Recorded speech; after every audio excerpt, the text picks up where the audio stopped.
తిరుమల శ్రీవారిని పలువురు రాజకీయ ప్రముఖులు దర్శించుకున్నారు. మాజీ హైకోర్టు న్యాయమూర్తి జస్టిస్ ఏవి రవీంద్రబాబు, తెలంగాణ మంత్రి శ్రీహరి, తమిళనాడు మంత్రి రామచంద్రన్ విరామ సమయంలో వేర్వేరుగా ఆలయంలోకి వెళ్లి శ్రీవారి మూల విరాట్ దర్శించుకుని మొక్కులు చెల్లించుకున్నారు. అనంతరం ఆలయ అధికారులు స్వామివారి పట్టు వస్త్రంతో సత్కరించి తీర్థ ప్రసాదాలను అందజేశారు. కార్తీక మాసంలో స్వామివారిని దర్శించుకోవడం చాలా ఆనందంగా ఉందన్నారు మంత్రి వాకిటి శ్రీహరి.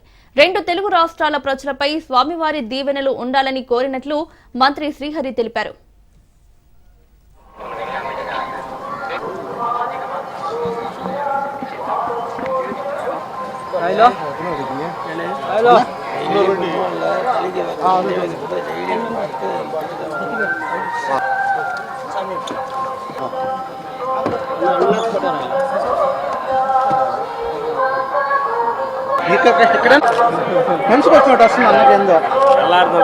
దిగే పరిస్థితిలో ఉన్నాడు కదా.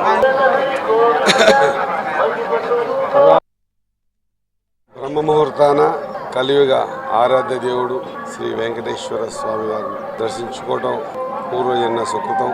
ఆ సర్వేశ్వరుని ఆశీర్వాదాలు ఉభయ రాష్ట్రాల తెలుగు ప్రజలందరికీ ఉండాలని, ఈ ఇరు రాష్ట్రాలు సుభిక్షంగా ఉండాలని, ముఖ్యంగా తెలంగాణలో ఉన్నటువంటి అధికారంలో ఉన్నటువంటి ముఖ్యమంత్రి గారు, మిగతా మంత్రిమండలి, అందరూ ఎమ్మెల్యేలకు ఓ మంచి సద్బుద్ధి, మంచి ఆలోచన ఇచ్చినటువంటి భగవంతుడు అది ఆచరణ రూపంలో దాల్చే విధంగా భగవంతుని ఆశీర్వాదం కావాలని, తద్వారా వెనుకబడ్డ జాతులకు న్యాయం జరగాలని, బీద బడుగు బలహీన వర్గాలు మంచిగా ఉండాలని సర్వేశ్వరుని కోరుతూ, ఆయన కృపాకటాక్షం వల్ల ఈరోజు ఎంతో సర్వతోముఖాభివృద్ధికి ముందుకుపోతా ఉన్న సందర్భాన ఇరు రాష్ట్రాలే కాదు, ఈ దేశంలో ప్రపంచ దేశాల్లో ఉన్నటువంటి పొంగు బంగారమైనటువంటి వెంకటేశ్వర స్వామి ఆశీర్వాదాలు అందరికీ ఎల్లవేళలా ఉండాలని మనస్ఫూర్తిగా భగవంతుని కోరుతాం.